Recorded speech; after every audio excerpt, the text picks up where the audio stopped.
পঞ্চায়েত নির্বাচনকে মাথায় রেখে জঙ্গলমহলের প্রশাসনের তরফে সকালবেলা যে কর্মোদ্যোগ শুরু হয়েছিল, বিকেল নামার আগেই সেই লক্ষ্য পূরণ হয়েছে। অর্থাৎ বুথে বুথে পৌঁছেছেন ভোটকর্মীরা এবং তাদের সঙ্গে নিরাপত্তারক্ষীরা। কিন্তু প্রত্যাশা পূরণ হলো কি?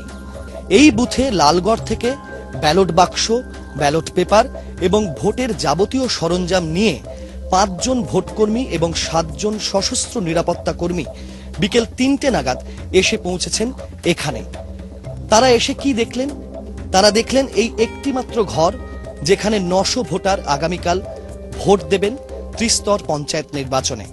এইখানেই ভোট গ্রহণ প্রক্রিয়া সম্পন্ন হবে এবং এই একটি ঘরেই আজকের রাত কাটাতে হবে ভোটকর্মীদের এবং নিরাপত্তারক্ষীদের।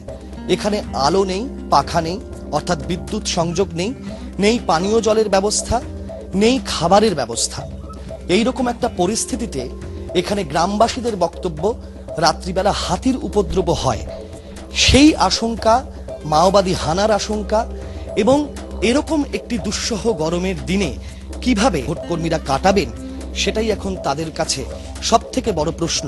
সন্ধে নামার আগে ভোটের যাবতীয় কাজ তাদেরকে গুছিয়ে ফেলতে হবে এবং সেই চেষ্টাই তারা করছেন। কোনো রুম নেই আমাদের থাকার, একটি মাত্র রুম, তাতে ফ্যান নেই, তারপরে জলের ব্যবস্থা নেই, আলো নেই, যেটা সব থেকে ইমার্জেন্সি ছিল, যে আলোটা থাকা দরকার ছিল কিন্তু আলো নেই। এটা কাজ হেরোকিনে দেওয়া হয়নি আমাদের, এবং সেক্টর অফিসে টেলিফোন করে করে আমরা এখনো পর্যন্ত কোনো হেল্প পাইনি। না, কিছু এখনো পাইনি, 2বার টেলিফোন করেছি কিন্তু কোনো হেল্প না আসেনি। প্যাথেটিক। পার্শ্ববর্তী লোক বললো যে রাত্রে হাতির আশঙ্কা আছে, তো সেই থেকেই এখন আমরা চিন্তা ভাবনা করেছি যে রাত্রে তো আলো নেই, টিন নেই। গ্রামের একজন দুজনকে বলেছি, তারা বলছে ঠিক আছে, আমরা দেখছি যদি হেরোকিনের ব্যবস্থা করতে পারি আপনাদের দিয়ে সাহায্য করার চেষ্টা করব।